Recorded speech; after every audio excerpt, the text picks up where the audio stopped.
Hello and good evening. Homework was fun. Thank you for joining us here at the Mechanics Institute. I'm Laura Shepard, Director of Events, and thank you for joining us for a steamy evening at the Mechanics Institute. We are so pleased to welcome two guests tonight.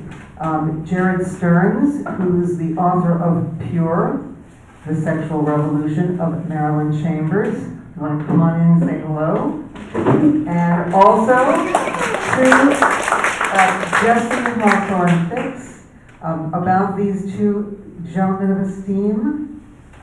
Jared is a San Francisco-based writer. He has written about Marilyn Chambers for the publications including Cinast, The Dark Side, and for San Franciscan. And Jesse is a film history coordinator and curates and hosts Movies for Maniacs, a film series celebrating underrated and overlooked cinema. And for those of you who are new to the Mechanics Institute, who's never been here before? A few, wonderful, well, welcome.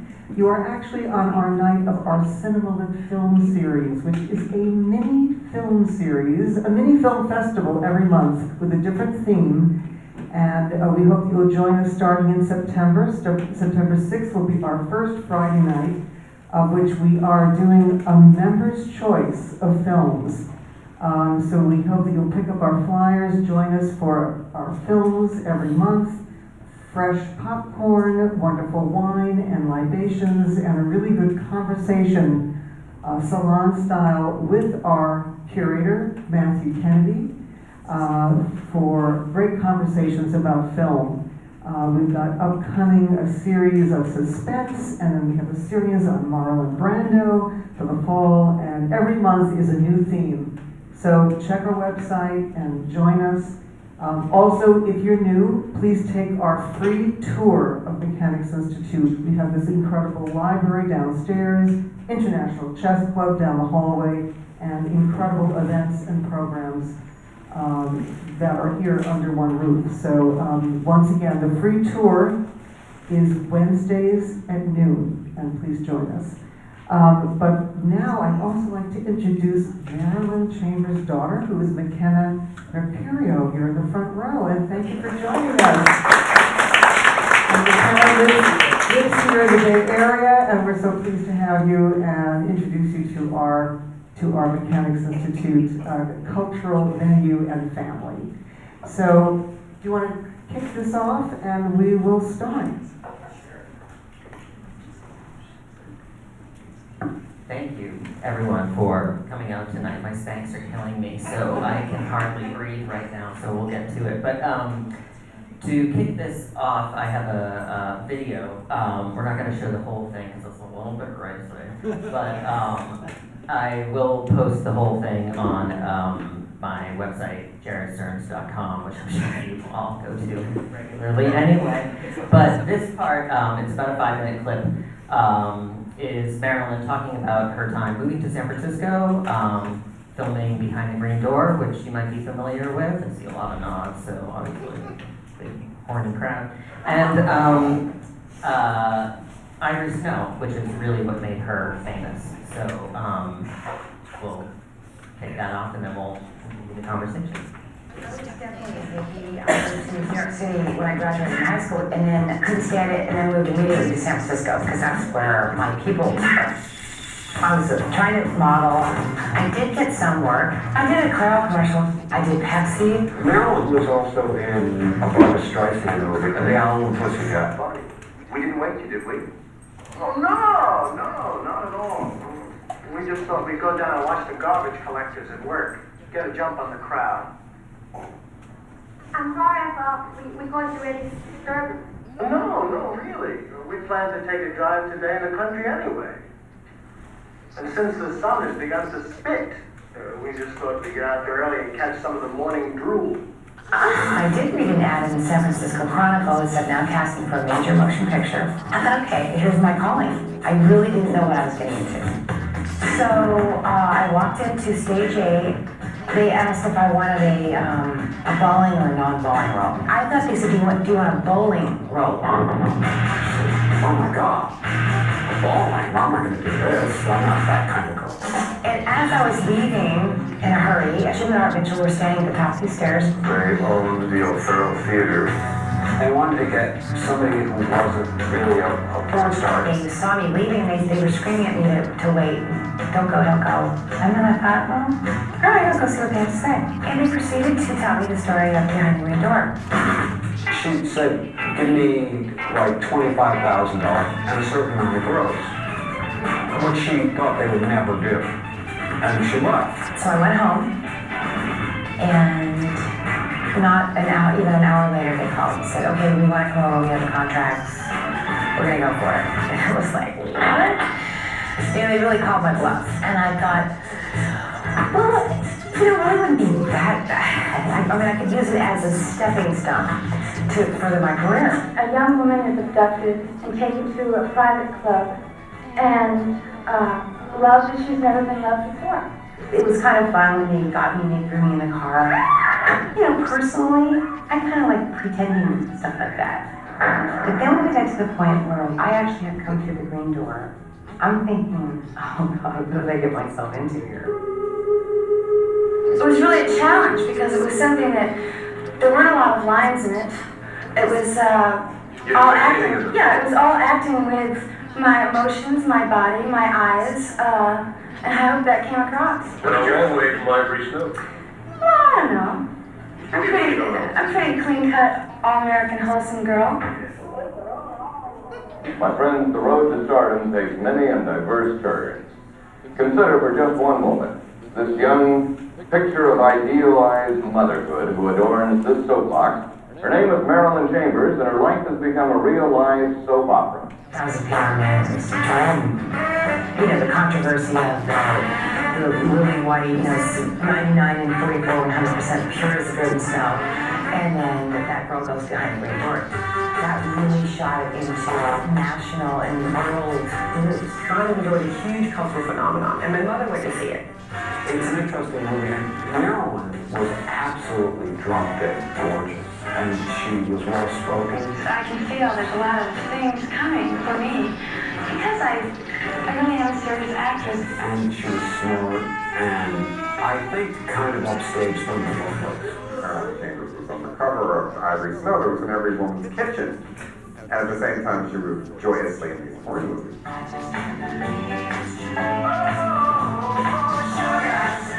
Procter & Gamble pulled all the boxes off the shelf. It was fabulous for us.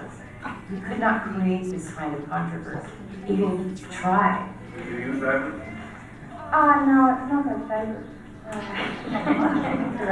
So many people that are asking for this. They love to go and see films that are groovy and include sex and have a good story.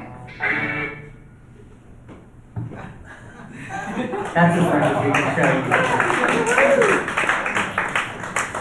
you. Well, welcome everyone. My name is Jesse Hawthorne Ficks, and I've been lucky enough to host films here in San Francisco for 20 plus years. And it was such an honor to have Jared reach out recently to have a conversation. I think this is the most perfect time in ever for this book to come out. I know that it has taken you many years to get here. And I would like to just thank the Mechanics Institute right off the bat, because this is such an important institution here in San Francisco. It is something that I've always dreamed to do an event in. Many of my heroes, film critics, Michael Fox, taught classes here. The fact that this is still operating and running and providing truly interesting events. I just want to give them a round of applause. Because it's hard. This is very, very hard to do in San Francisco. And many of you who are in this room, you are carrying your own history, however long you've been here. For those of you who are just moved or visiting, or for those of you that you've been in here forever, and you're not leaving. And I tip my hat to all of you, and you're my heroes. I can't think of a more exciting place to start than with this Bay Area icon of Marilyn Chambers. So, why I think this is the most perfect time for this book to come out is that, oddly enough, a film was just released in theaters here called Maxine. And it's the third in a trilogy that Ty West has just made, starting with a movie called X, and then a film called Pearl, which I think is an absolute modern masterpiece. And then just concluded with Maxine, and in this movie, weeks ago, it was in the theater, they're referencing Marilyn Chambers, they're showing clips from behind the green door. How did you time this from when you began writing this book? Please give us your arc. Yeah, I didn't time it. I wish I could say that I had timed it, but I didn't time it. But it was perfect timing, very serendipitous, where if you haven't, who has seen the film?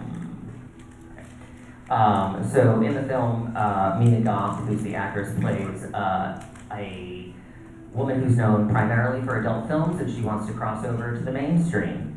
And she gets a part in a horror film, not unlike Marilyn Chambers, and she goes to tell her gay best friend who works at the video store that she has a role in a horror film, and she says, "My agent thinks this is going to make me a crossover star." And he said, "Like Marilyn Chambers."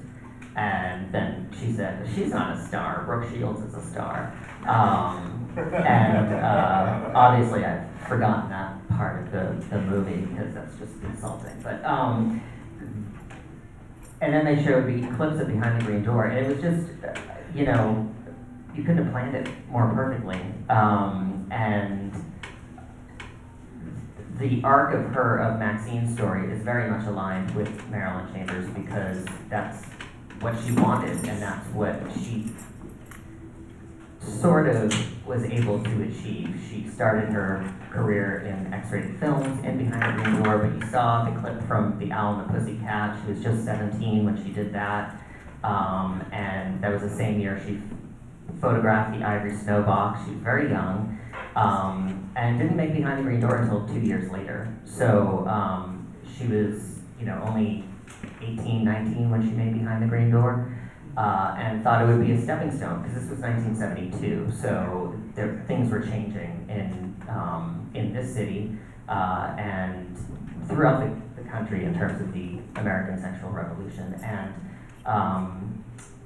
but she really wanted her Hollywood break, and she came close. She worked with David Cronenberg in a film called Rabid, and it was only his second feature film, but he is now a respected and revered auteur of cinema, and he loved working with her, but she never quite got that big Hollywood break that she wanted so desperately. And that's what I write about in the book, which you're all gonna buy at the end of this, and I will sign them. And even if you have it, you can buy it for people you know, and because they need the money. And so that's what I write about, is her struggle. The porn star label is, and even still is, very much a stigma especially for women who enter into X-rated adult entertainment and want to cross over to the mainstream. But I should point out the phrase porn star. There was no such thing as a porn star before Marilyn Chambers.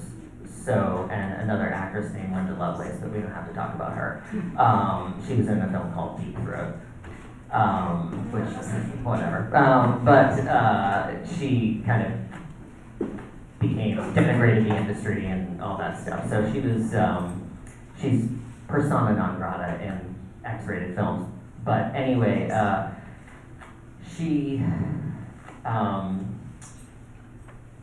totally lost my train of thought here, so that's good. Hold on, I've got something. Yeah, please. You've been writing about Marilyn Chambers in a lot of articles Yeah. leading up to this book. And Yeah. so I do want to know, how long has this been and what was the progression to get to a book? Yes. So I first encountered Marilyn Chambers on a VHS tape when I went snooping in my grandfather's dresser drawer. I was about 13. Yeah, I know, right? And so I watched it. It was the first X-rated film I had ever seen, and there was something about her that was magnetic.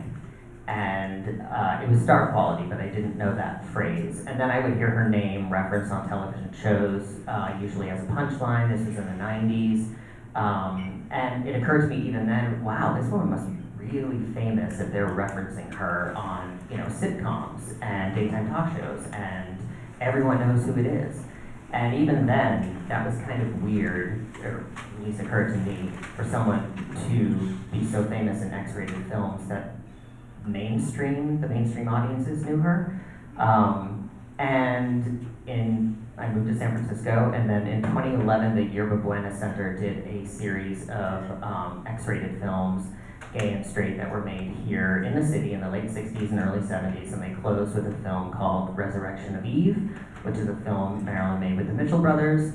Right after Behind the Green Door, it was their follow-up, and I went, and I had a very similar experience in that theater to when I first saw her on video, which was just this, again, this kind of magnetic attraction. I thought, I need to find out everything I can about this woman, and when I get really into someone, I get really into a pop culture person. So I always wanted to write a book, and then about 5 years ago, I became acquainted with McKenna, Marilyn's daughter, and proposed this idea, and then really committed to it. So it's been 5 years to get the book published, but that follows, 8 years of research and collecting and all of that stuff.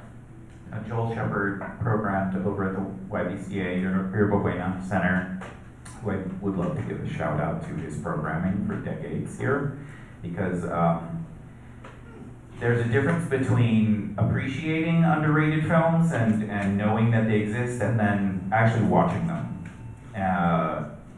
I'm not sure how many exploitation movies you have watched and then you don't have anyone to talk to about it. And so then you just keep watching more of them. And you start talking to the screen because they become your universe, your friends. And I think that this is what's so exciting about your book, is that you're creating a conversation that I think a lot of us have some big questions about. Like we have been fans of not just obscure titles, but really famous movies like the Mitchell brothers changed the world. And yet there is still a stigma when it's coming to, there wasn't a term like adult film. So if you even say the word porno, then somehow, oh, you're one of those kind of people. So I want to kind of start in this mid-70s moment. I always look to a screenwriter named Paul Schrader, who he created a character that many have seen in Taxi Driver, and Travis Bickle takes his date to an adult film and really does not understand that that is not appropriated for the mainstream. And I feel like you're doing that now, making this book to kind of open a lot of people's eyes to a universe that some people know a lot about, and yet there's going to be a lot of people that don't. And so in that mid-70s, your book starts off with a bang. And I would love for you to just share this information about Marilyn Chambers auditioning for Paul Schrader's Hardcore, which was a movie that he wrote right around the same time as Taxi Driver. Yes, so again, she wanted her big Hollywood break, and she thought it had come, and she went to a casting call and auditioned for a film called Hardcore, written and directed by Paul Schrader. This was after Taxi Driver, so he was kind of riding that wave of success. And she was auditioning for the role of a porn star. And sort of a prostitute slash porn star. And the film is about a pious businessman played by George C. Scott, whose daughter is essentially kidnapped and, forced into adult films, because that was the preconceived notion, and still is to some degree, that no woman would, especially women, would willingly enter the adult entertainment industry by their own volition, even though that's exactly what Marilyn Chambers did, and many others too of that era. But it was always, victimhood. And he goes on a quest to find his daughter, and he befriends this prostitute porn star named Nikki. And Marilyn wanted that role desperately, and went in and read her prepared lines to the casting director. And then the casting director said, "I'm sorry, we can't use you." And she said, "Well, why?" And he said, "Because we're looking for a porn star type." And she said, "But I am a porn star. I'm the biggest porn star in the world." And they said, "You're just too wholesome. No one's going to believe it, that you're a porn star." And she said, "That's the whole point of why I want this role." And they said, "Sorry, no such luck." I did email Paul Schrader about that, and he did get back to me within like 3 minutes via email. I was like, "Well, you're really busy," and asked if he had any recollection. He did not, but this was 50-something years ago or 45 years ago, and I don't even know if he was in the room as the casting director. But she, as I say in the book, that's the paradox of being Marilyn Chambers, because she was catapulted to fame through this extraordinary stroke of luck. She was in the right place at the right time with Behind the Green Door and Ivory Snow. And then, when she wanted to transition to so-called mainstream entertainment, Hollywood would not cast her because she was a porn star, but when she auditioned for the role of a porn star, she was considered too wholesome to be one. So that's the battle she fought throughout her whole career, especially in the 70s and 80s when she was at her peak. Somehow she's underrated and overlooked in both genres, I feel.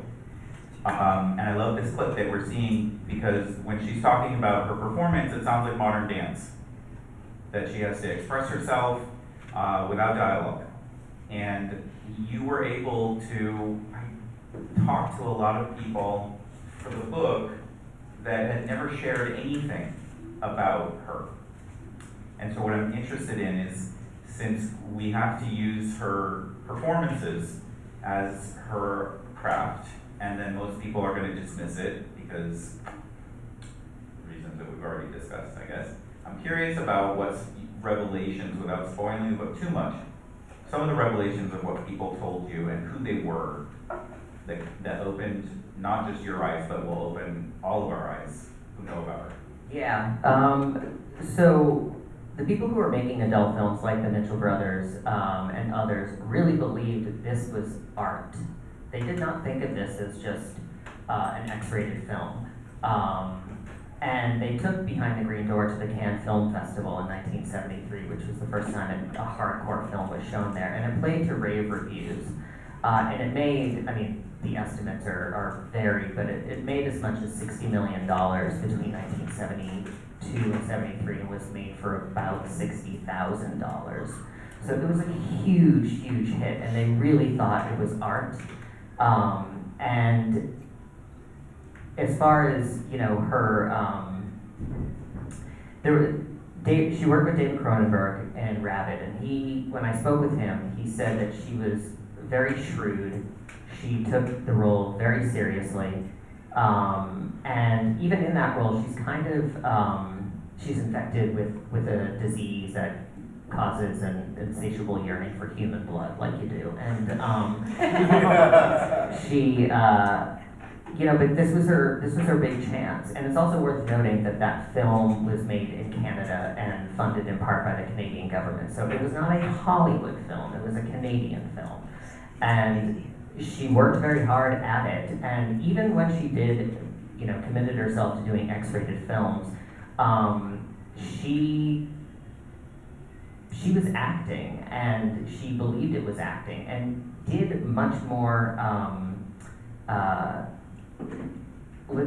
hate to say legitimate, but she did non-X-rated acting. For example, she did a lot of dinner theater and stage plays. She did an off-Broadway musical. She did appeared in a Vegas staging of Neil Simon's Last of the Red Hot Lovers. Like, this is not, you know, some high school musical that she appeared in. Like, that's a reputable play by a reputable playwright. And she's singing the songs in Rabid that are playing on the radio. yeah. So here's your trivia. So at about 25 minutes into the film, and I there was a clip that I had to cut out of the like 90-minute video that I originally drafted.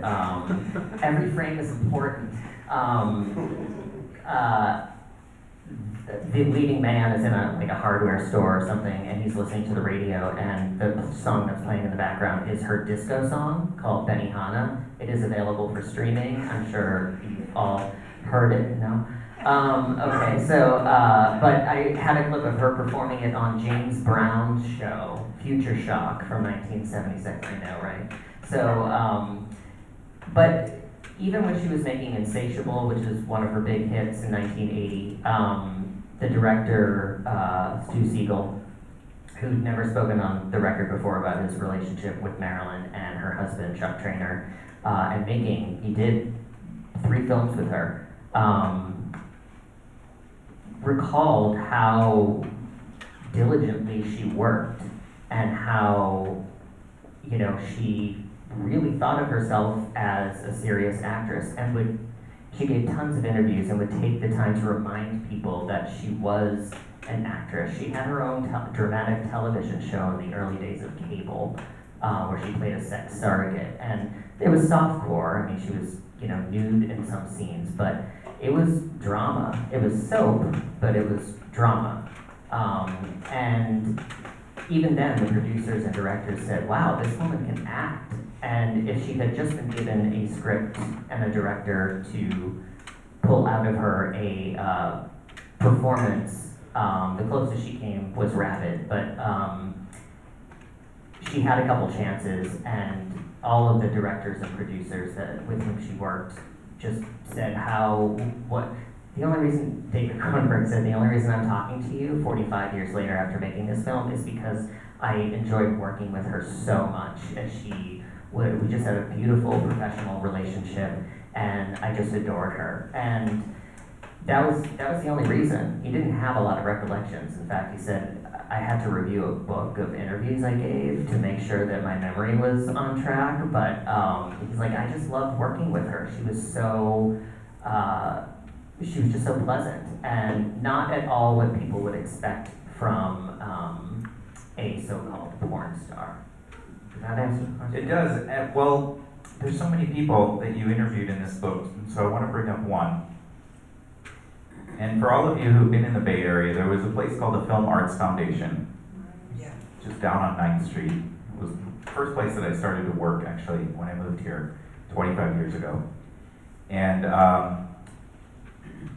they brought out a filmmaker named Veronica Hart. And she's an adult performer, and then a director. And she was in the thick of it all through the 1970s. Many of you already know this, but for those of you that have not watched adult cinema, these were just regular movies that happened to have sex in them. And they're incredible. Many low budget, most of them are very low budget. But Veronica Hart is someone that you spoke to for this, which I did not know, that she is going to direct films with Marilyn Chambers.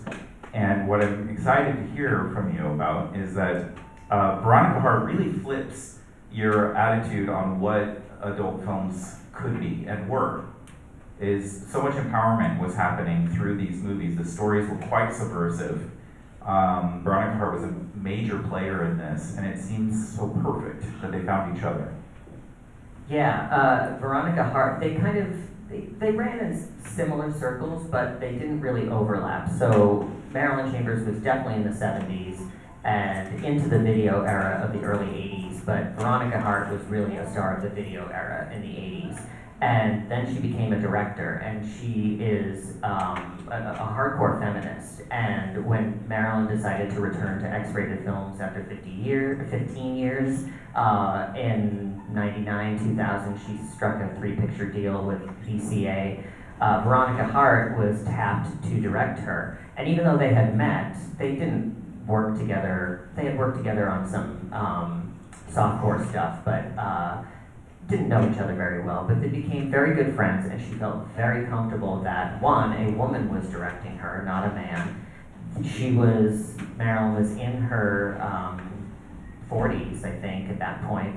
She was very aware that her body had changed, and she was very self-conscious about that, and Veronica Hart made sure to keep her, make her feel comfortable. And when I spoke with her, you know, she had, again, nothing but positive things to say about her experience with Marilyn, and that she went out of her way to make sure that Marilyn was comfortable, because she just knew the industry so well and knew that women of a certain age, after, you know, they face the unfortunate double standards of sexism and misogyny still in and out of X-rated films, and she wanted to make sure Marilyn was comfortable, and did her best to do that. And she even said to me, you know, believe me, as a director, I had my vision. This is art. I see it as art.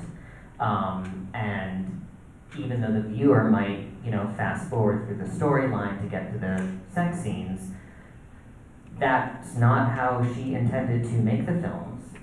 She intended to, and she made them with a very clear artistic vision. And so she really loved Marilyn very much, and enjoyed working with her. And I know Marilyn felt very comfortable because she was with a woman who knew the business inside and out. Now, I just want to, Veronica Hart is a genius, right? I mean, that one night kind of changed my life, listening to her. I also picked her up from the airport and took her to our hotel, so it was quite an evening. I did not do that, but I did speak with her on the phone for 3 hours, like after we finished talking about Marilyn Chambers. We just talked about life and death and spirituality and all this stuff, and she was as cool as I hoped she would be, because I had seen interviews. And you know, she spoke at Marilyn's memorial service, and she was just so, she's a really, if you ever get a chance to meet her or talk to her,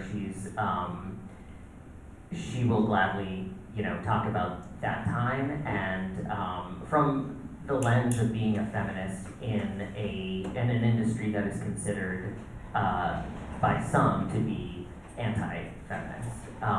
She's also in Boogie Nights, so she does have a role in as a lawyer in Boogie Nights. A major consultant with making sure he got that movie right. Yes, so Marilyn was not in Boogie Nights, nor did she relate to it. That was not the life she lived. She knew those people, but she was very, she was kind of isolated because she was in a very violent and troubling relationship with her manager, ex-husband Chuck Traynor, who was previously married to and managed Linda Lovelace. And their relationship, Chuck just exhibited classic, I think he was a sociopath, but I don't have a degree in psychology, but I'm going to pretend like I do. So, well, you have 9 chapters in this book. I do, yeah. So that's my dissertation. But he isolated her from family and friends, and was violent towards her verbally and physically, and so she didn't really, you know, mingle with those people. She worked with them. She worked with John Holmes. She worked with some other leading actors of the era, but there really was no one, especially in the 80s, there was no one as popular as Marilyn Chambers in terms of box office dollars for X-rated films. And the film in 1980 that she made, Insatiable, played at just 5 theaters, all Pussycat theaters. Does anyone remember the Pussycat theaters? So in Pussycat Theaters in 5 different cities and made millions of dollars and was also one of the first films for the home video boom in the early 80s and was the top selling VHS of any genre from 1980 to 1982. It sold something like 20,000 copies on the first day of release, and that's when videos went for $99 a pop in 1980, 81 money. So it was a... Does anyone have a copy of that on VHS? I do. I have several. Yeah, no, I do. He has all the copies. I have all the copies, yes. If you'll be in Seattle on September 7th, we're screening Insatiable on VHS. So Wait, now I brought a little surprise myself. Because I grew up in Salt Lake City, Utah. And this is something from Salt Lake that if you went into a video store, it says North American Fishing Club presents the Angler Video Adventure. It's a fishing club, volume 8. And this is what you would find perhaps inside of them. This is behind the green door, my original VHS tape that was hidden in plain sight in Salt Lake. Angler fishing. Did you learn how to fish? Is that how they retail that? That's how they had to even have it on the shelves, or you'd be closed down. I moved to San Francisco in '98, and the very first place I went to were video stores on Mission Street to be in this free city, right? There's finally a place where you could be sex positive and learn that things were not so evil and feel guilty about everything, and I'm not Mormon. It still gets into your bloodstream, right? It still gets into the casual conversation you might have tonight, that you came and saw this and you bought this book, and you can tell that people have just this edge as opposed to, oh, wait a second, that's a whole art form that I had never actually explored. And it was all this VHS market. And so it is a question that I'm very excited about, because now you know the video sells, and you know how this is, and many of us in this room are part of the video revolution, where you could watch a movie over and over and over. So, rewind. yes. So 1985, I want to have some nostalgia for anyone who was alive. And I teach film history, so I have at the Academy of Art University, so I have a lot of 18-year-olds this semester.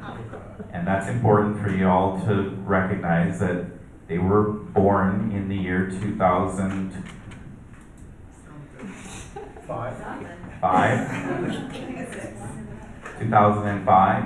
Yeah. Right? Their reference points are going to be 2015. And so we have to teach the video generation, right? And they love it. They love the 80s. So, Super hit. I want to ask you about this very exciting event that happened. Yes. I have Marilyn Chambers, just so everyone can hear this out loud, is that she's an actor, she's a singer, she's a model, she's an advocate, she's an activist, she's an icon, and in 1985 she's arrested at the O'Farrell Theater, which is the Mitchell Brothers, just over here. We all have walked past perhaps the building that's been shut for a few years now. Yes. Can you just tease us with this very shocking event in 1985, which I don't think she was expecting? Yeah, I would be delighted. So, she would go to the Mitchell Brothers O'Farrell Theater, which was their flagship location. They had several theaters across the Bay Area, and even a couple in LA. And she would do live nude performances, and she was booked for a week. They would sell out in advance, and she was booked for 4 shows a day for 5 straight days. 4 shows a day for 5 straight days. That's a lot. And she sold out, so they added another day. And at the time, the mayor of San Francisco was Dianne Feinstein, and she did not really have a great relationship with the Mitchell brothers, and wanted to crack down on adult theaters. And so she coordinated with the then chief of police, Cornelius Kahn Murphy, in case anyone remembers, and decided to do a sting operation at the O'Farrell Theater. And they specifically chose February 2nd because that was the last night of Marilyn Chambers' performances, and she was the biggest draw in town. And so, like a dozen undercover cops during her performance stormed the stage, arrested her, she was completely naked, arrested her bodyguard, took her to a dressing room, degraded her in a way because they said, do you even have underwear? Because she said, oh, I want to put on clothes. And they were like, oh, do you even have underwear? And, but she did have a fur coat, which lives in my closet in my apartment. Some of the actual fur coat? I have the actual fur coat, yeah. Some of you have tried it on, my friends here. But, and it has her name embroidered and all that stuff. I'm not saying I wear it as a robe every day. What I'm saying is that if I were to wear it as a robe, I would wear it every day. And that's what I do. And, but it had the, I think Dianne Feinstein and the chief of police thought, oh, this is, finally we're going to crack down, but it had the opposite effect, and San Francisco residents were very, very angry that a venerable institution, which had only grown more important since it opened in '69 and since Behind the Green Door, because a lot of people came to, when they came to San Francisco, stopped at the O'Farrell. Hunter S. Thompson worked as a doorman. They called it the Carnegie Hall of Sex. Playboy called it that. And Marilyn was held, her bodyguard was arrested too because he had a gun or cocaine or something. And it was the 80s. And so he was released at like 2 in the morning. She was released an hour later from county jail because all of the San Francisco police officers lined up to take Polaroid pictures with her in her jail cell. And she signed all of them, and she said they called her Miss Chambers, and they were very, very sweet and very kind. And then they released her. All the charges were dropped, but thank God the fur coat remains. And a couple days later, there was a famous columnist, Warren Hinkle, who also had a famous basset hound, whose name escapes me, Bentley. He would go to the Mitchell Brothers too. Yes. He was very close with the Mitchell Brothers and wrote an article for the Chronicle called The Cops of Marilyn Chambers, which was accompanied by a drawing by Robert Crumb of Marilyn Chambers being carried out of the O'Farrell Theater. And that made the residents of San Francisco even more angry because they thought, our taxpayer dollars are going for this? And a couple days later, he was arrested outside of the Chronicle building for unpaid parking tickets, and the big one, walking his dog without a leash, and was thrown in jail, and that just turned it into this big spectacle. She, however, got a major boost of publicity. She was a top story on Entertainment Tonight. She was in People magazine. She was like, oh, this is great. And then the Mitchell Brothers booked her the following night after her arrest. And there were lines around the block, and they made a lot of money, but she wasn't arrested. She was, however, arrested later that year in Cleveland and again in Ontario, same charges, same sort of setup, and all of those charges were dropped. And the other fur coat, McKenna owns. So there's a photo in the book that you're all gonna buy. Marilyn in a Cleveland courtroom wearing a fur coat and a hat, and that's the one that McKenna has. So that I bought. I think it's a black and white photo, so it's kind of very good there. Did you have a question? I was just curious, the show that what she performed, was she dancing, singing, moving, I mean, what? Yeah, both. But, So she would come out. She was engaging in acts with someone, so what was the big deal? I'm assuming not. Yeah. Well, it's an interesting, Yeah. that's what the book is, by the way. So she would come out and she would sing a song, usually her disco hit, and then she would talk to the audience, and then she would, kind of do what you would classify as a normal stripper dance, where she would remove her clothes and all that stuff and dance and kind of gyrate. And then she would go out into the audience, and she encouraged men to touch her. And the police said, oh, that's soliciting prostitution, because they paid an admission fee to get into the theater. But the San Francisco residents of the time said, well, they're adults, they're all adults, they paid the admission fee, why should they be bothered? So, I forget the numbers, but it was hundreds of thousands of tax dollars were used for this sting operation, and it did not go well. Oh, and then the Mitchell brothers were very well connected in media in San Francisco.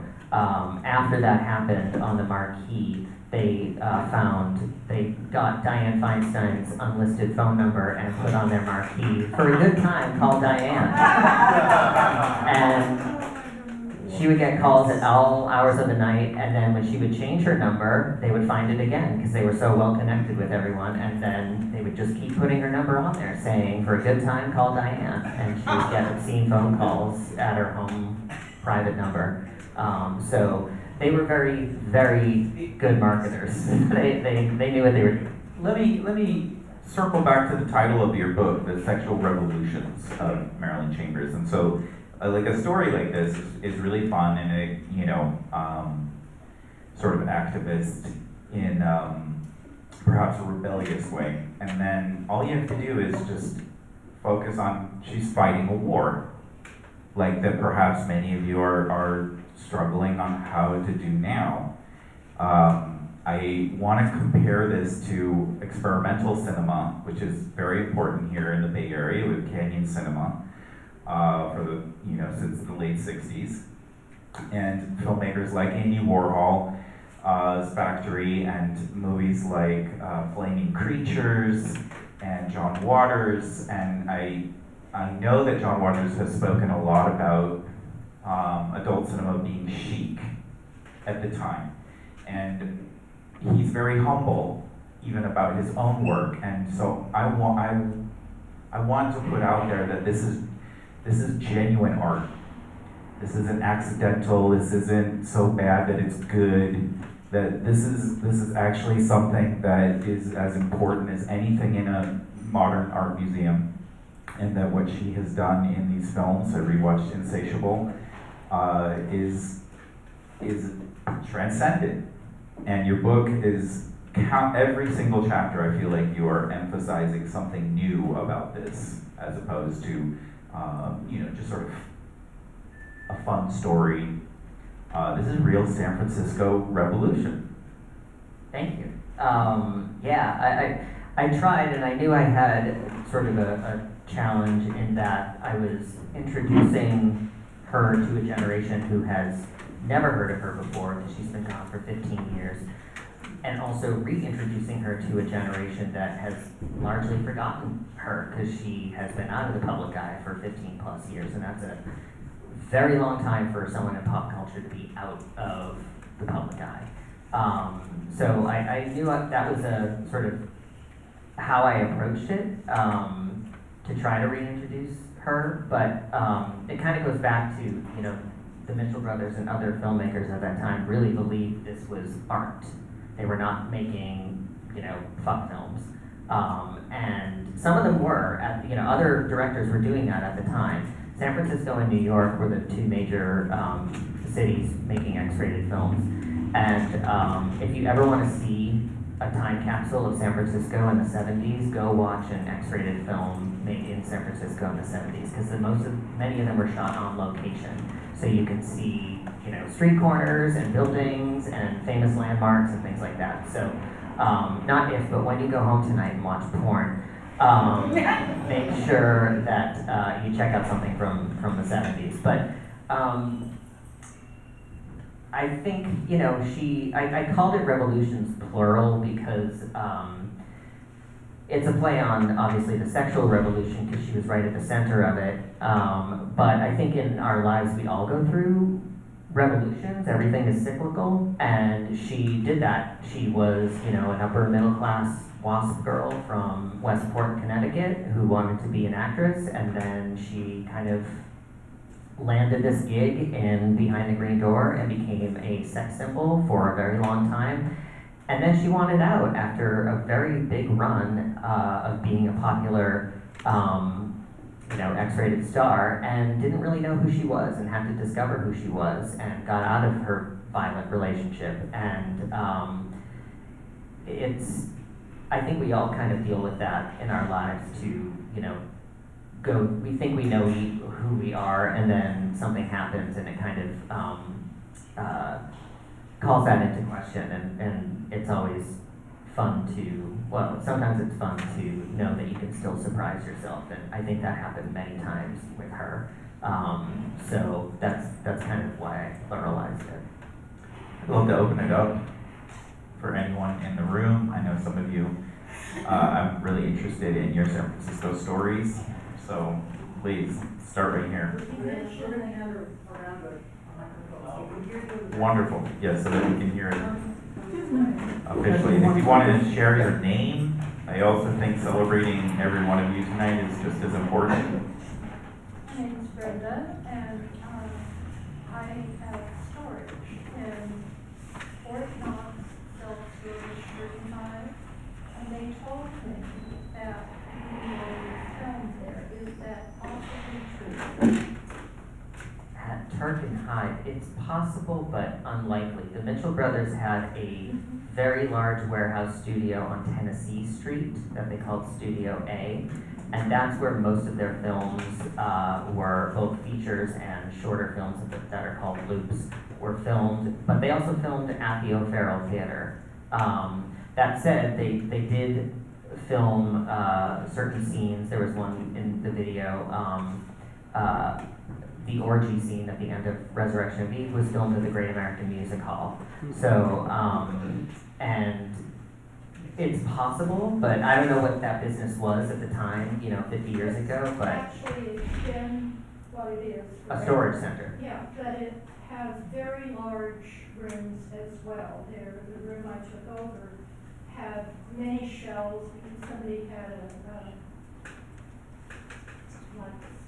vitamin business or some kind of thing. It's not just like what you would think of a regular storage unit. Yeah. And only one manager told me that, and it was actually in the mid-80s. Have no idea if that was true. Oh, it might have been if it was the mid-80s. They did a sequel called Behind the Green Door, the sequel, and it was the first. That was '86, and it was the first X-rated film that was that had condoms. That was the first safer sex X-rated film released to video, and that was filmed here. Marilyn was not in that, but it could have been filmed there, I guess. Thank you. Questions, comments, stories coming your way for your first year and then to the back. Just have to ask a question. Do you have the Ivory Snow box? Yes. I had a feeling that. Yeah, surprisingly, I only have one, but it is on display, and yeah, I have pretty much everything. Yeah. That was all the research, was collecting. I've always been a big collector, so yeah, not just the fur coats. My dad had one of those too. Yeah, they're collector's items. I mean, that's awesome. He still has it? I don't know. You actually mentioned it in the book. He's a San Francisco historian, Charles Frocchia. Oh yeah, Charles Frocchia. We know him well. He's a long time member. Yep. And Very never cool. be It was remembered. nice to meet you. We'll have to talk afterwards, but yes. Absolutely. Yeah. Okay, a question in the back. Hi, so I kind of just showed up because I'm an obsessive Cronenberg fan. I'm not really familiar with their stuff outside of that. I was curious what you think these movies would be classified as if they came out today. They sound different than what I would expect. You mean if Behind the Green Door and Rabid came out today? That's a great question. I mean, Rabid would still, I think, be considered horror. It is body horror. Behind the Green Door and Insatiable, they just don't make films like that anymore. So that probably exploitation, but it would be unrated. It probably wouldn't make it to theaters or would only make it to art houses. But these films were shown, that's a one sheet from Rabid. That is not Marilyn Chambers in the image. That's another actor. I always wondered why too. I don't know why. She was the name. But so they would probably be exploitation or sexploitation and would probably get a very limited run in movie theaters. But a movie theater back in 72, 73 was the only way to see an X-rated film. There was no internet, there was no video yet, and you had to line up, and celebrities lined up, and then it became the thing to do, and it was called porno chic. So she was right at the center of that. Do we have any other questions, comments, stories? Anyone? Yeah. Okay, come your way. I was just wondering if you could talk a little bit about your process writing the book. I think you mentioned it took several years. This is your first book. Could you just talk about that experience? Is it easy to write, difficult to write? Do you kind of go and starts and stops, or any other details like that about your work? Yeah. So when I committed to this 5 years ago, although I have experience writing, I had not written a book before, which is a totally different animal. I went through the process of, well, first I got help because I thought there have to be people who know how to do this because I didn't know how to do it and navigate the publishing industry. So I joined an organization specifically for biographers, which has been incredibly helpful and supportive. And they kind of walked me through the proposal stage, and then I wrote a proposal, and then I wrote a sample chapter, and then I pitched myself to agents, which is just as delightful as that sounds. Just rejections all over the place. And once I got an agent, which was through a referral from another member of the biographers organization, she saw the potential of the book, and then she went out and pitched it, and lots of rejections again, and mostly from U.S. publishers, because the publishing industry is still very buttoned up, especially at the big five houses like Penguin, Random House. And we finally found the right home, but it's a smaller independent publisher out of the UK. So I told them, I need a year to do the manuscript. I had no idea how long I needed it, but how much time I needed. But then I just, I had done so many years of research, it was all in my head. It was putting it onto paper that took a year. And the research never ends. So after I turned in my manuscript, someone emailed me and said, I knew Marilyn Chambers and I knew Chuck and I knew them very well in Las Vegas and I'd love to talk to you. So I was able to squeeze a story, because he had a really good story about them, squeeze it in at the last minute. So the research never ends. There have been people who've contacted me since the book came out saying, I knew Marilyn Chambers and all that stuff, but some of their stories are good, some of them aren't, but so it took me a year to write the manuscript. And I got a lot of help from people I trust, from other writers, some of whom are in this room, and they helped me out. But it was, last year at this time, I was 5 days away from my deadline of turning in my manuscript, so I was a little stressed.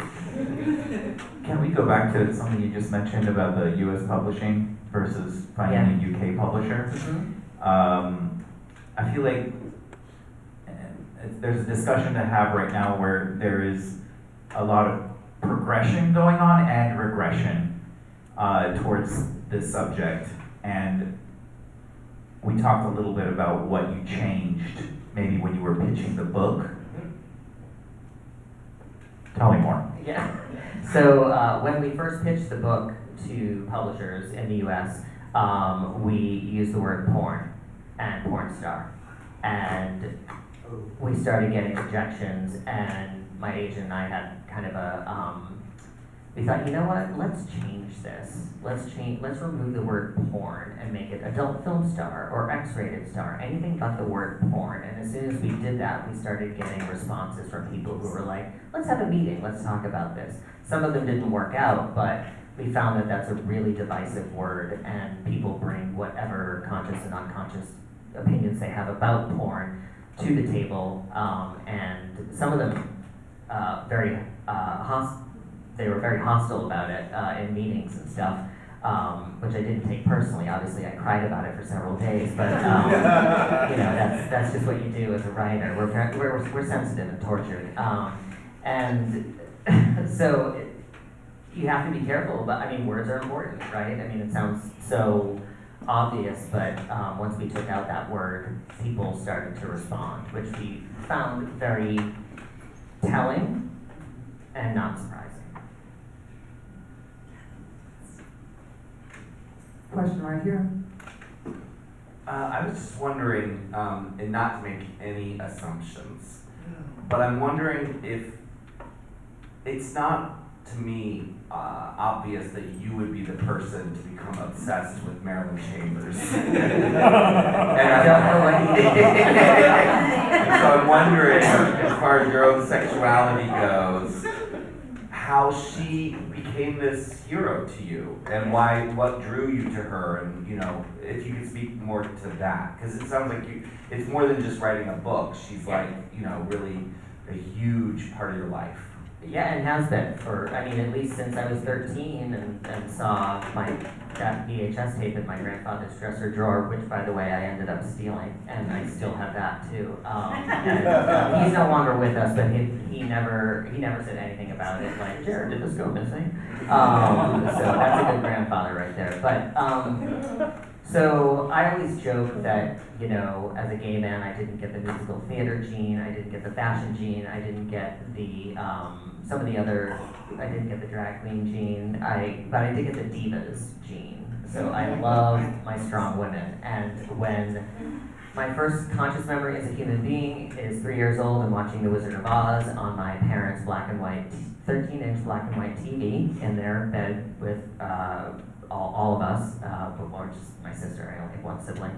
And I half-jokingly refer to it as the night I was born, and became obsessed with Judy Garland at the age of 3. And for the record, there weren't very many 3 or 4-year-olds in my nursery school class in Waltham, Massachusetts, who liked Judy Garland. So I was kind of an outlier, but I got along great with my teachers. I mean,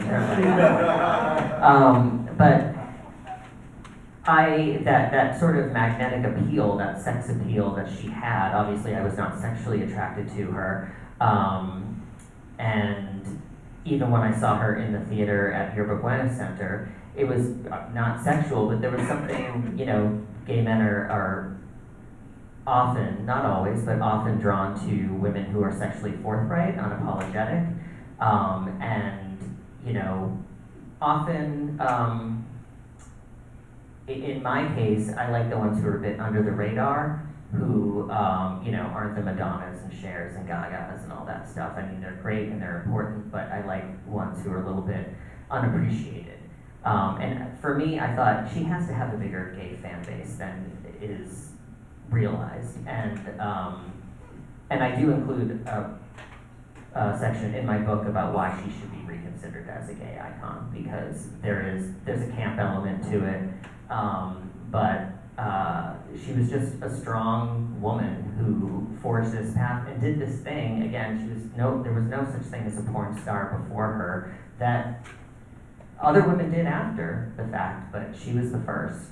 And, you know, we love our trailblazers too. So those are some of the things, but that's not everyone, but a lot of people ask me that same question. It's such a difficult question for me to answer because I can't really articulate. How do you articulate, you know, it's like art. You like what you like, and it's hard sometimes to say, well, these are the reasons why. But those are some of the reasons that come to the fore when I think of how important she has been in my life. And just, again, hearing her name referenced on television shows and stuff like that, and going, I know who that is, and just liking that, so.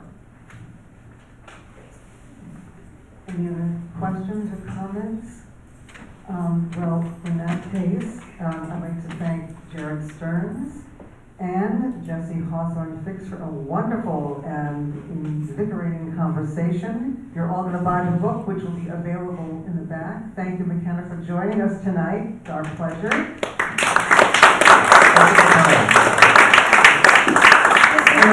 Also, I want to also make note of our next event. Next Thursday, we have Page to Stage, the Private Lives with American Conservatory Theater Artistic Director Pam McKinnon will be here talking about this new show. Of course, it's No Cowards play. She'll be talking about this opening play that's opening the season, and also about the whole season of shows that are coming up. And the director of Private Lives, KJ Sanchez, will be here, so we'll be talking about the whole production.